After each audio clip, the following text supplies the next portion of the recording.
Hey guys, what is up? How are you doing? I hope you all are doing well. I am back with another video. Sean's filming so much videos lately. Who would have thought it? It's because he's got lots of free time. Before I get into this video, be sure to follow me on social media, which I'll post right around here.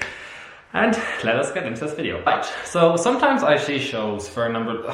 Sometimes I see shows, that's a bold statement. Sometimes I see shows purely based on... There's many different reasons why I choose to see a show. Usually it's based on like the buzz around the show, or like cast members in a show, or maybe the production and creative team that is behind the show. Now, truth be told, I'm not always right. Who would have thought it? So I've often seen shows that I went in thinking I was going to love, and came out definitely not thinking that. Or else I've actually got into shows thinking this is not going to be good, but I ended up actually really enjoying it or loving the show. So I've got a list of shows that I saw that I didn't think I would like, but I ended up loving, and then I have a list of other shows that basically it's kind of two lists I've got going on here. I'm going to start off with the list anyways of the shows that I didn't think that I was particularly going to enjoy and ended up really enjoying. The first show I saw that, again, these aren't in like chronological order, but they're just the way I put the list together. So last year I went to go see Beetlejuice. Now when I went to see Beetlejuice, I went in there honestly thinking it was not going to be any good. I thought, I'd heard the set was fantastic and the production value was great, and that was reason alone for me to see the show. But I had heard some of the score, and none of the score I enjoyed. I can't remember what I think like Dead Mom was out, and Say My Name. I think I'd heard those two songs. I was like, they're not the kind of songs I really jam to, but I'll give it a shot. And I ended up like a few minutes into the show, I was like, right, I'm really enjoying this show. And I ended up honestly just loving Beetlejuice. Like, who would have thought that? I would say Beetlejuice is one of my favorite musicals. I just think the score is so much fun. There's some bangers in there. The cast is phenomenal. It was just one of those shows that really and truly, like, I felt so happy throughout. I ended up seeing that show twice before it closed. The second show I'm going to talk about is The Prom. Now, y'all know I love The Prom. I love The Prom so much. Like, The Prom is one of my all-time favorite shows. I think I saw the second preview or the third preview. It was maybe actually it was even the first preview I saw. And I remember that the first act ended, and I was like, yeah, like I'm really vibing with the show, I'm really enjoying it. And then I recorded all this because I vlogged it. And then I went and I saw the second act, and I came out of it, and I literally said in the thing, I was like, I love that show. Like, that show, just everything about that show, the score, the cast, the story, the choreography. Oh, it was just absolutely perfect. The Prom was one of those shows where I went in thinking, ugh, I'm just gonna go see this, like, see what it's about, and I ended up absolutely loving it. So that's The Prom. Next show I saw that actually I didn't think I was going to really enjoy was actually Natasha Pierre and the Great Comet of 1812. So I actually ended up I saw this a couple of years ago, and I got it completely random. I had no intentions of seeing this show because it didn't really appeal to me. I was like, oh, generally I like old school musical theatre, or else like a good like modern like pop musical, that kind of stuff. So when I'd heard stuff from the musical, I was like, I'm not really vibing with it. But I was walking by the theatre, the Imperial Theatre, a couple of summers ago, and I walked into the girl in the box office. I was like, hey, have you got any rush tickets for tonight? She's like, yeah, we do. And I was like, cheers. Like, can I just have one ticket? Like, I'm gonna go see the show. I think it was the last show I saw of one of my trips a few years ago. And I went into it and I knew nothing about it. Like, I don't even think I'd heard, I think I'd heard very little music from it, like one or two like snippets of music from it, but that was it. And oh my goodness, I went to go see it, and the second I walked into that theatre, like, that theatre was completely like, it was just the way it was laid out, the way it was designed. The set was phenomenal. The score was beautiful. I remember just thinking, like, I love how they incorporated the entire theatre into the production. I just remember I was in love with the whole show, and that for me is one of those shows that I'll never forget. Like, that for me is one of those shows that should have... There's a lot of controversy around the show. I get that. I'm not going to dabble into that here because that's neither here nor there. But bottom line was that show. Oh my God, did I get sunburned today? I did. That was one of those shows that deserved a far healthier and longer run, because that was one of those shows that really should have been witnessed by many, many people. Fact. So again, I went into that show thinking, oh, I'm just going to check it out, see what it's about, and ended up being like, wow, that was crazy. Crazy good. Next show I'm going to talk about is Charlie and the Chocolate Factory. So a lot of my friends had actually seen this show in London before he had transferred to New York, and they saw it in London. They were like, Sean, it's fantastic, you gotta go see it. And then then it was announced I was going to transfer to New York, and then it got to New York, and straight away I was like, because it went from Drury Lane, which is a massive theatre with massive wing space, backstage space, blah, blah, blah, and it went to the Lunfontaine, which is not the biggest theatre in New York City and does not have a lot of behind the scenes space, backstage space, you know, in the wings. So straight away I was like, oh my goodness, how are they going to make the big spectacle of the West End production? And then I started hearing, you know, reviews of the show from people who, not critics or professionals, but people, just regular theatre goers like myself, and they were like, oh my goodness, like this is a train wreck. They've completely, you know, overhauled the set. It's all a bit more, it's less practical, there's less for production now, and it's a lot more focused on the score and the show itself. And I heard all this and I was like, oh my goodness, no, because I really want to see it for the spectacle. So I ended up getting a last minute ticket again. I always say I get last minute tickets, but I do. I'm often roaming around New York City or around Midtown after like a bar shift or work, and I'm like, I'll go see a show. So I roamed by, I walked by the Lunfontaine. I asked in the box office, I was like, have you got any tickets for the performance this evening? And they're like, yeah, they're like, you know, we can give you like a second row from the front, great seat, bada bing, bada boom, bought my ticket. I was like, fine. And the show started, and straight away I was like, okay, this is most definitely like a scaled back, if not a ready to go tour production, just let's be honest here. So it kind of went on, and I really enjoyed the show. I was so surprised, and I also kind of bought into the whole it must be believed to be seen whole thing about the show. I really honestly in the end kind of bought into it, but again, I really liked that show. Was it the best show in the world? No, it wasn't, but I saw it once, I enjoyed it, I most definitely would have gone again. Another show I saw that I was not overly interested in seeing actually was Head Over Heels. So I knew very little about the Go-Go's, to be honest with you, but when I saw the show I ended up being like, oh, I know that song. So I knew very little about this. I knew there was a lot of buzz around it. It was very queer friendly, and there was a lot of representation in the show. So I actually ended up going randomly with a group of my friends, and oh my goodness, we laughed for 2.5 hours straight. Like, it was such a fantastic show. It was one of those shows that, again, it was so well done, so much fun. Definitely deserved a longer run, but unfortunately it just didn't catch on with any particular audience. But I really loved that show. That was one of those shows where I was totally wrong. I was like, this is just going to be okay, it's going to be mad, but I'll see it with my friends. I haven't seen the show. And then I ended up seeing it twice, and I just thought it was so much fun. Right, so we are now going to move on to the shows that I went in with very high expectations for, thinking I was going to love them, and maybe did not particularly enjoy them, or they just didn't live up to my expectations. Now, the first one I'm going to start with is very controversial for me, because this show I ended up seeing, I think it was 8 times. And you're going to be like, well, why is that show included in this list? And I'll tell you why. That show is Mean Girls.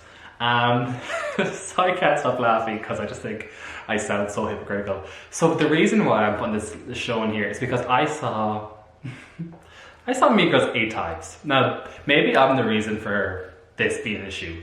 So when I saw Mean Girls the first time, I saw it very early on into its run in New York, and I thought it was fantastic. I thought it was so much fun. And then I went to see it another time, and I got standing room tickets for the show. I saw it with my friends. I think I saw it the day after I saw it the night previous for the first time. So I was like, right, let's go to Mean Girls again. I went to see it. I thought it was so much fun. And then I went a few weeks later again for the third time, got standing room, and I enjoyed it. Then I got to the fourth time, and I went to see it for the fourth time with two of my friends who hadn't seen the show, and I vlogged that previously, one of my experiences, because I came out of the show. I was like, Mean Girls actually really isn't that good. Like, I mean, it's fun, yeah, but it's pretty meh. And I felt that way for a while. But then what happened for me was that I ended up becoming friends with a few of the cast members from the show. One of my friends in particular was the standby for Regina George. So she ended up texting me like the day before she'd go on as Regina, and she'd be like, hey Sean, she'd be like, I'm on tomorrow if you're interested in coming seeing the show. And I was like, yeah, cool. So I ended up seeing the show again twice when she was Regina. And then I started to really love the show again, because I think I started seeing it from I think initially was when I started seeing the show done by different actors and performers, I really started to appreciate the show a little bit more. And I'm not saying any performers that I saw previously weren't good. They were all fantastic, but I definitely think what happened was some performers didn't click for me, and it took a certain performer to make the show really click for me and make me really enjoy the show. Sorry, my neighbour across the street is cute, and he just dropped into his yard. Focus. Yeah, that was the reason why I'm putting Mean Girls there, because for a while it didn't live up to my expectations, and I thought my idea of the show was wrong, but then I actually really like Mean Girls, and Mean Girls for me is just like one of those solid shows, you get me? The next show I'm going to talk about is Hadestown. Now, I went into Hadestown thinking I was going to love it. I went with my friend Dee, and she knew, she didn't know, but she'd met Eva a couple of times, and they were friendly with each other, so I went in with such hype, being like, oh, I'm going to love this show. And I went to the show, and I was like, yeah, that was just okay. Like, I didn't think it was amazing as other people have made it out to be. The show didn't particularly click with me. Some of the songs were beautiful, some of the stage was fantastic, but just was one of those shows where I went in thinking it was going to be a 10, and it was just a solid 6. But again, that's the thing on musical theatre, is that you're not always going to agree with everyone. Not everyone's going to appreciate what you appreciate. Everyone takes in music and theatre and art in different ways, and that's the beauty of it. Like, I love having conversations with my friends when I like something, they don't like something, or vice versa, and we just like to hash it out.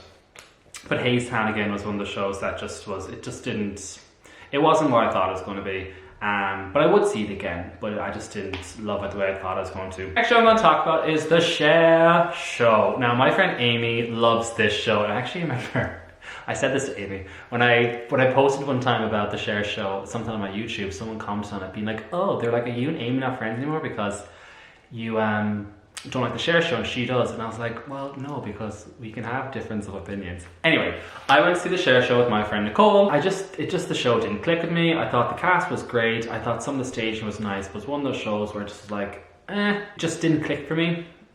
And yeah, I was just wrong. I really thought I was going to love it, but unfortunately I didn't. Maybe I saw a bad performance, maybe just that particular performance, but overall it just didn't click for me. Also, I'm not the biggest Cher fan. Who would have thunk it? So I didn't actually know a lot of the songs, because after once she sang that if I could turn back time, I was like, oh yup, the show started, great song, and then after that I was like, I don't know any of her other songs. So. Tulsi is the next show I'm going to talk about.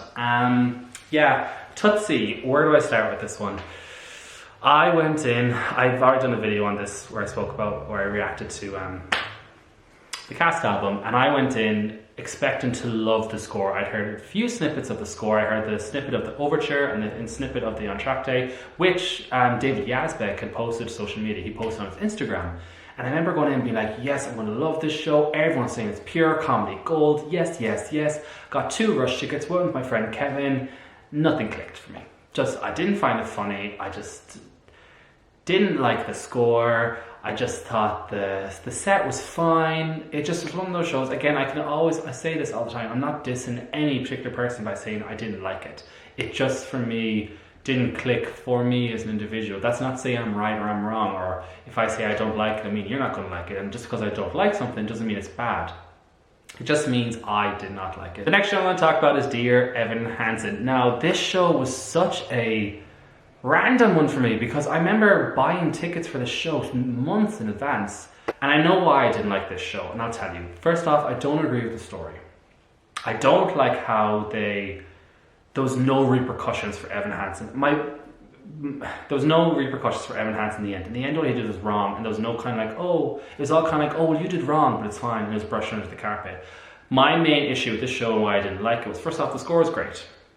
I will say that. There's a fantastic score on there, and that's arguably the best bit of the entire show. I did not see the original cast. I'm not going to say who the cast is, so I'm not here to bash any particular performers, but the Evan Hansen I had that night also should not have performed.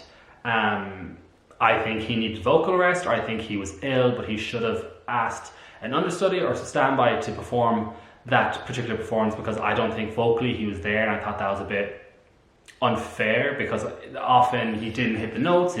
I get it, people are human, trust me, but this was beyond a mistake. This was like, he is ill, he should not be performing. And my sister came with me and she saw the show and she thoroughly agreed with me. So Dear Evan Hansen, I thought I was going to love it, and I really didn't like it, but I'm going to put it down to 2 things. I'm going to put it down to one particular cast member, the Evan Hansen of that night. Secondly, the story.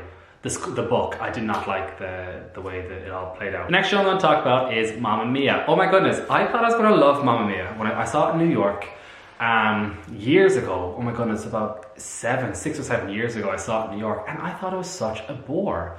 I went into Mamma Mia being so excited because I was going backstage, because my friend My friend's aunt came with us, and her good friend was one of the seamstresses backstage at Mamma Mia. So we knew we were going for a backstage tour afterwards. I remember just thinking, oh my god, this show is such a bore. I just thought it was so dated. I love Mamma Mia, I love ABBA, I love the score, do you get me? But beyond that, I just felt it was very dated. The last show I'm going to talk about is Aladdin. Now, I went into Aladdin expecting it to be fantastic, and it was good, but for me it didn't hit the mark, and I'll tell you why. Because I come from Ireland, where we have a lot of pantomimes, and Aladdin is often one that is done, that is a show that's chosen for pantomimes. And unfortunately, I couldn't shake the entire time. I saw the show twice in New York and London, and both times I saw it, I just couldn't shake the idea that I was watching a pantomime in Ireland. That sounds really bad to say, and I know, I get it, but like that's the only thing I couldn't shake both times I saw the show. Also, when I saw it in New York, again, I'm not saying cast members, so I'm not here to bash anyone, but this particular night, the actress who was playing Jasmine really shouldn't have been performing because she was not hitting the notes whatsoever. And again, it wasn't a case of she's human, she made one mistake. It was consistent the entire performance. Oh my god, I sound so shady, but y'all, it's okay to express how you feel sometimes. Again, what I'm saying this entire time is that just because I didn't like it doesn't mean someone else isn't going to like it, because I am not right all the time. I'm just right sometimes. Anyways guys, I hope you enjoyed that video. I just was talking about a couple of shows that, I think I talked about like 12, maybe 15 shows that I just went into expecting to come out feeling a different way. So basically, I either went in really expecting to like this show and just didn't work for me, or else I went in expecting just to dislike the show or just to go see it, not expecting much from it, but ended up loving the show. So those are the shows. Again, please, when I say that I didn't enjoy a show or whatever, I'm not saying that show is bad. I think there's always something good in every single show. There's good things to look for, whether it's production values or whether it's a particular cast member or choreography. There's always something fantastic to find in the show. But for the shows that I ended up not really liking, just something didn't click personally for me. Okay? Anyways guys, I hope you enjoyed this video. Be sure to like, comment, and subscribe, and I'll see you all next time. Bye.